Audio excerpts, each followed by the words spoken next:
целата оваа приказна, тоест не е приказна, него една голема реалност. Започна за тоа што мене ми се случија некои конкретни работи, поврзани со овие неправични извршувања кои се реализираат во последниве 2-13 години. Мене ми се случи такво нешто да за еден долг од неколку илјади денари јас добиам извршен налог со сума од некои 7-8 пати поголем долг, кој веќе не е долг. Во првиот момент не ми беше јасно за што се работи, но кога малку го разгледав налогот, кога видов колку е основната сума, кога видов колку наплаќаат извршителите и целата таа правничка фела и плюс колку оди на камата, јас тогаш сватив дека тоа не е долг. Дека јас треба да платам нешто виртуелно, кое не е поврзано со тие неколку илјади денари долг, туку нешто кое е надвор од здравиот разум.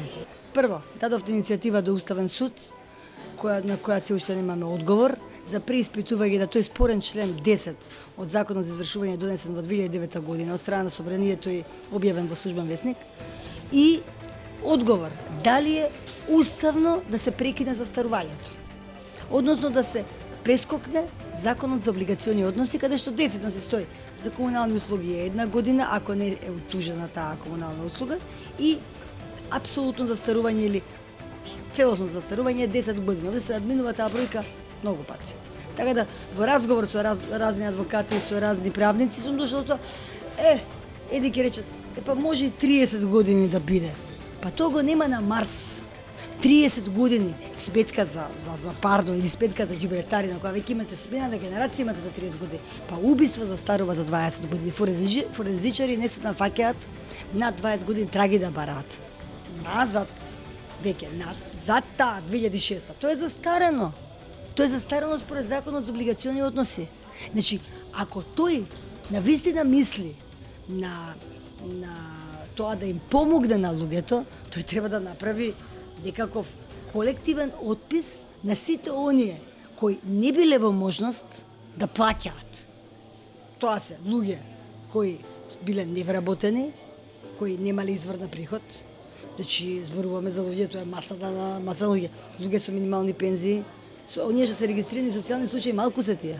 Имаме огромен број на луѓе кои се социјални случаи не се регистрирани како социјални случаи. Кобајаги нешто работат. Ма тие прво да го решат Законот за застарување. Значи, они мораат застарување да има. Од сега да чука застарувањето наназад.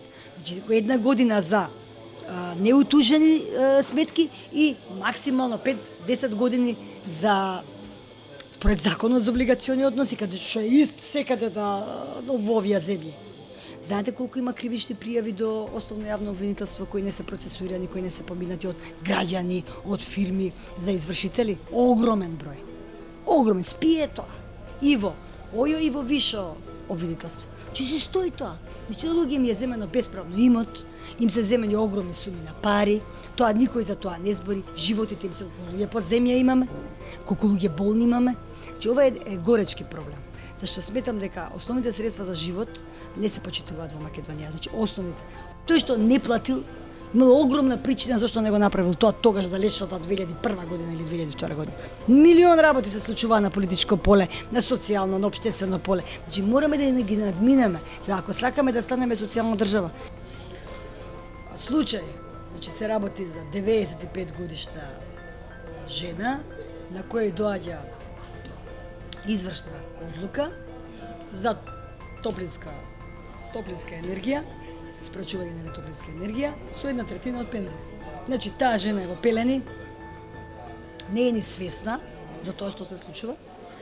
Тоа незините деца го гледаат, значи се одзема на човек од 95 години, му се одзема 1/3 од пензија. Дали тоа на нешто личи?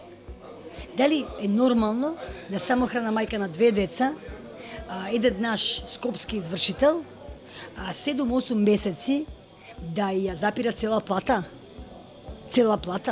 И таа жена, која веќе не знае што да прави со себе, заминува од државава, која веќе не знае каде со себе, затоа што има 2 деца за гледање дома. Сопругот починал. Че се работи за нонсенс, не се работи за злосторство. Тоа не е злосторство само на тој извршител кој си има социопатски карактеристики. Тоа е злосторство на целиот систем. Значи се работи за злосторство на системот кој го гризе народот. Значи се работи за геноцид. Прво е финансиски геноцид, а со тоа и социјален геноцид, а со тоа општествен геноцид. Каде е тука државата? За која држава ние зборуваме? За какво име ние зборуваме? Зарем е тука важно името на државата која не постои како здрав општествен систем, која во себе нема социјални аспекти. Тие социјални аспекти се згазени. Нема држава. Кога ние ќе го решиме тој дел, тогаш може да зборуваме и да се радуваме на имиња, презимиња, да живееме во слога. Во овој момент не.